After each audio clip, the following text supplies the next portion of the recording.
Guys അപ്പം ഇതേ നമ്മുടെ മറൈൻ ഡ്രൈവിൽ നടന്ന സൂപ്പർ റിയാലിറ്റി എക്സ്പോ അങ്ങോട്ട് നമ്മൾ കയറിയതാണ് കേട്ടോ. അപ്പോൾ അവിടെ ഡിനോസർ, വെള്ളിക്കാട്ട്, പക്ഷികൾ, ഇതിൻ്റെയൊക്കെ അനങ്ങുന്ന രൂപങ്ങളാണ് ഉണ്ടാക്കി വെച്ചേക്കുന്നത്. നമ്മൾ ശരിക്കും പേടിച്ചു പോകും. വല്ലാത്തൊരു വൈബാണ് ഗൈസ്. വൈബ് എന്ന് വെച്ച് കഴിഞ്ഞാൽ വൈബ്. അപ്പോൾ ഇത് കണ്ട വെള്ളിക്കടക്കൂറ്റൻ ഡിനോസർ. അപ്പോൾ ഇതൊക്കെ അനങ്ങുന്ന ഒരു വല്ലാത്തൊരു മോഡലാണ് അവർ ക്രിയേറ്റ് ചെയ്ത് വെച്ചിരുന്നത്. സംഭവം ഇത് കഴിഞ്ഞു പോയി. നമ്മൾ വീഡിയോ എടുത്തിട്ട് കുറേ നാളായി, പക്ഷേ ഒരു മാസത്തിന് മേലെയായി. അപ്പോൾ വീഡിയോ ഇടാൻ പറ്റിയത് ഇപ്പോഴാണ്. അപ്പോൾ ഇത് കണ്ട റോബോട്ടൊക്കെ ഉണ്ട്. റോബോട്ട് പിന്നെ ആരും കോഴിയാന്നുണ്ട്. അപ്പം നിങ്ങളെ മാത്രമേ വിളിക്കുള്ളൂ എന്ന് തോന്നുന്നു. ഞാൻ നിന്നിട്ട് അധികം എന്നെ ഞാൻ വിളിച്ചിട്ട് വന്നൊന്നുണ്ടായില്ല. അപ്പോൾ ഇത് ഞാൻ കുറച്ച് നേരം അവനെ എന്താണ്ടൊക്കെ പറഞ്ഞ് ഒന്ന് സമാധാനിപ്പിച്ച് നോക്കി. അവിടെ പോയാൽ മിഠായി മേടിച്ചേരാന്ന്. പക്ഷേ സാധനം ദേ ഇവിടെ എത്തിയപ്പോൾ നിന്ന്. അത് കഴിഞ്ഞ് ഞാൻ തിരിച്ചു പോയപ്പോൾ അയ്യോ ചേട്ടാ പോവല്ലേ എന്നും പറഞ്ഞ് കൈയാട്ടി വിളിക്കണം. അപ്പോൾ ഞാൻ ഒന്നും കൂടി ചെന്നത് കൈയൊക്കെ കൊടുത്ത് സമാധാനിപ്പിച്ചിട്ടുണ്ട് ആശാനം. അപ്പോൾ ഇതേ ആൾക്കാർ ഇപ്പം ഇങ്ങനെ ആൾക്കാരെ കയ്യിലെടുക്കാൻ വേണ്ടി അടുത്ത സാധനം ഇത് പട്ടിയാണ് കേട്ടോ. പട്ടിയുടെ റോബോട്ടിക് മോഡലാണ്, സൂപ്പറാണ്. ചാടും വല്ലാത്ത എക്സ്പ്രഷനൊക്കെ കാണിക്കും. നമ്മളവിടെ കണ്ടു നിന്ന് പോവും. ഒരു ജാതി എന്താ പതുങ്ങലൊക്കെ ഉണ്ട്. പതുങ്ങി ഇരുന്നിട്ട് ഒരൊറ്റ ചാട്ടാക്കില്ലേ നമ്മുടെ പട്ടികളുടെ. സൂപ്പർ റിയാലിറ്റി പോലെ തന്നെ ഉള്ള എല്ലാ ഇമോഷൻസും പ്രോഗ്രാം ചെയ്തിട്ടുള്ള റോബോട്ടാണ്. പിന്നെ ഇത് ഡോമി തിയേറ്റർ. ഇതിൻ്റെ ഉള്ളിൽ കയറിയ 360 ഡിഗ്രി നമ്മൾ അതിൻ്റെ ഉള്ളിൽ സെൻറ്ററിൽ കയറി നിന്ന് കഴിഞ്ഞാലല്ല, നമ്മൾ റിയാലിറ്റിയിൽ നിൽക്കണമല്ലോ. നമ്മുടെ ചുറ്റുമുള്ള സംഭവങ്ങൾ ഇങ്ങനെ മാറിക്കൊണ്ടിരിക്കും. നമ്മളൊരു മായാലോകത്ത് പറക്കണ പോലെ പറക്കണം. അലാവുദ്ദീൻ്റെ പായയുടെ പിന്നാലെ വേണ്ടി പറക്കണേ മരുഭൂമിയിലേക്ക് കൂടി. അപ്പോൾ സംഭവം എന്താ വെച്ചാൽ നമ്മളിത് ഇടാൻ ഇത്തിരി വൈകിപ്പോയി. ഈ സംഭവം ഇപ്പോൾ ഇനി വേറെ ഓരോ സ്ഥലങ്ങളിൽ ഒരു ഉണ്ടാവും. ഇപ്പോൾ എറണാകുളത്ത് നിന്ന് കഴിഞ്ഞു പോയി. ഇനിയിപ്പോൾ കാണാൻ നമുക്ക് എറണാകുളത്ത് ഓപ്ഷനൊന്നുമില്ല. അപ്പോൾ സംഭവം വളരെ അടിപൊളിയായിട്ടുണ്ട്. ഇത് മാത്രമല്ല, ഇത് കഴിഞ്ഞിട്ട് ഇവിടെ ഫുഡ് കോർട്ട് പരിപാടിയൊക്കെ ഉണ്ടെന്ന് പറഞ്ഞിരുന്നു. അപ്പോൾ നമ്മൾ ഈ ഷോ കഴിഞ്ഞിട്ട് അങ്ങോട്ട് പോകാൻ വിചാരിച്ചിരിക്കുകയാണ്. അപ്പോൾ ഇവിടെ നിന്ന് കഴിഞ്ഞാൽ നമുക്ക് തലപ്പെരിക്കും. ഇത് കണ്ട. അപ്പോൾ നമ്മളൊരു ഐസ്ക്രീമൊക്കെ കഴിച്ചൊന്ന് ചില്ലായിട്ട്, ഐസ്ക്രീം ഇപ്പോൾ അഡിക്റ്റായി പോയി. ഇതേ ബുക്കുകൾ, അല്ലാത്ത സാധനങ്ങൾ, ഒരുപാട് കത്തി, ചട്ടി, എല്ലാവിധ സാധനങ്ങളുണ്ട്. അപ്പോൾ ഇതിൻ്റെയൊക്കെ ഒരു എല്ലാം കൂടി വെച്ചിട്ടുള്ള ഒരു എക്സ്പോ ആയിരുന്നു. അപ്പോൾ അതിൽ ഹൈലൈറ്റ് ആയിട്ട് എനിക്ക് തോന്നുന്നത് ഡിനോസറിൻ്റെ പാർക്കും സാധനങ്ങളൊക്കെ ഉണ്ട്. പഴയകാല മിഠായി ഇതൊക്കെ ഉണ്ട് കേട്ടോ. അതേ സംഭവം കണ്ട. ഇതൊക്കെ വെച്ചിട്ട് നമ്മളെ എന്താ പറയുക വളരെ നല്ല രീതിയിൽ അട്രാക്ട് ചെയ്യും. പിന്നെ അതേ ഫർണിച്ചർ ഐറ്റംസ് ഇതൊക്കെ കഴിഞ്ഞു. നമ്മളെല്ലാത്തിലും കയറിയിരുന്ന എക്സ്പീരിയൻസ് ചെയ്തു. അതായത് കണ്ട ഒരു ജാതി സാധനമാണ് കാര്യശേര.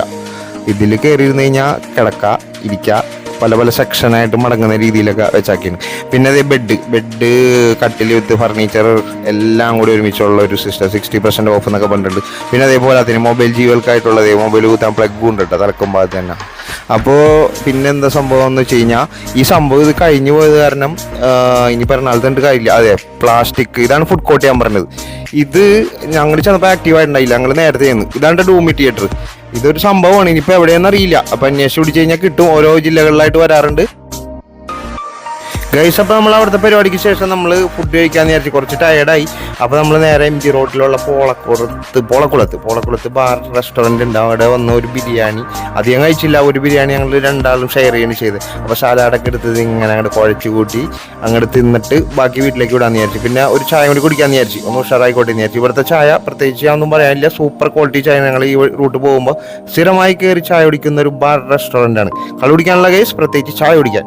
ഓക്കെ, അപ്പോൾ ഈ ചായ അങ്ങടെ ഇളക്കി കുടിച്ചിട്ട് നമുക്ക് വീട്ടിലേക്ക് വന്നു വെച്ചു. പിന്നെ നമ്മുടെ ഡോമി തിയേറ്ററിനെ കുറിച്ച് പറയുകയാണെങ്കിൽ ഒന്നും പറയാനുള്ള കേസ്. അവിടുത്തെ ആ വിഷ്വലൈസേഷനും പിന്നെ അവിടുത്തെ ഡിനോസറുകൾ, റോബോട്ടുകൾ, ഇതേപോലെയുള്ള കുട്ടികളുമായിട്ട് പോയി കഴിഞ്ഞാൽ നമുക്ക് അടിച്ചു പൊളിക്കാൻ പറ്റിയ രസകരമായ ഒരു എൻ്റർടൈൻമെൻ്റ് ആയിരുന്നു. പക്ഷേ ഇപ്പോൾ നിലവിൽ എവിടെയെന്ന് അറിയില്ല. ഞാനത് ഇപ്പോൾ എവിടെയെങ്കിലും ഉണ്ടെങ്കിൽ അതിൻ്റെ കോൺടാക്ട് ഡീറ്റെയിൽസും കാര്യങ്ങളും ഞാൻ ഡിസ്ക്രിപ്ഷനിൽ കൊടുത്തേക്കാം.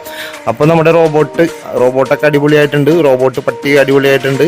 അപ്പോൾ ഞങ്ങൾക്കത് അന്നിടാൻ പറ്റിയില്ല വീഡിയോ. എന്നിട്ടെങ്കിൽ ഒരുപാട് പേർക്ക് യൂസ്ഫുൾ ആയനെന്ന് തോന്നുന്നു. ഓൾമോസ്റ്റ് എല്ലാവരും അറിഞ്ഞിട്ടുണ്ട്, പല ചാനലും ഇട്ടിട്ടുണ്ട്. അപ്പോൾ ഇതൊക്കെയായിരുന്നു ഇതിൻ്റെ ഹൈലൈറ്റ് ആയിട്ടുള്ള വെർഷൻസ്. റോബോട്ടിക് ഷോ സൂപ്പറായിരുന്നു. പിന്നെ ഡോമി തിയേറ്റർ അതൊക്കെ എനിക്ക് നന്നായിട്ട് ഇഷ്ടപ്പെട്ടു. കുട്ടികൾക്കും തീർച്ചയായിട്ടും കുട്ടികളായി പോയി കഴിഞ്ഞാൽ ഒരുപാട് സമയം സ്പെൻഡ് ചെയ്യാൻ പറ്റിയ സ്ഥലമാണ് തിയേറ്റർ എന്ന് വെച്ച് കഴിഞ്ഞാൽ.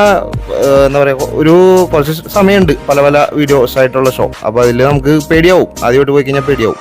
നമ്മളിപ്പോൾ പൊന്നൂനെയും കുഞ്ഞുട്ടിനെയും കൊണ്ട് ഒരു പ്രാവശ്യം കൂടി വരാമെന്നൊക്കെ വിചാരിച്ചാണ് പ്ലാൻ ചെയ്ത് പോയത്. അതുകൊണ്ടാണ് ഈ വെർട്ടിക്കലായിട്ട് വീഡിയോ എടുത്തത് കേട്ടോ. ആദ്യം ഒരു ട്രയലായിട്ട് ഷോർട്ട് വീഡിയോ അല്ലെങ്കിൽ ഇൻസ്റ്റാഗ്രാമിലൊക്കെ ചെയ്യാമെന്ന് വിചാരിച്ചു. അപ്പോൾ ഹൊറിസോണ്ടലായിട്ട് ഫുൾ വീഡിയോ പിന്നീട് എടുക്കാമെന്ന് വിചാരിച്ചു. അത് കാരണം നമ്മൾ കംപ്ലീറ്റ് ഷോർട്ട് വെർട്ടിക്കലായിട്ടുള്ള എടുത്തു വെച്ചത്. അപ്പോൾ അതാണൊരു സംഭവം. അത് കഴിഞ്ഞ് പിന്നെ ഞങ്ങൾ പോകാൻ പ്ലാൻ ചെയ്ത് റെഡിയായി വന്നപ്പോഴേക്കും ഷോയൊക്കെ കഴിഞ്ഞു പോയി. അപ്പോൾ എന്തായാലും അടുത്ത വീഡിയോ കാണുന്നവരെ എല്ലാവർക്കും നന്ദി, നമസ്കാരം.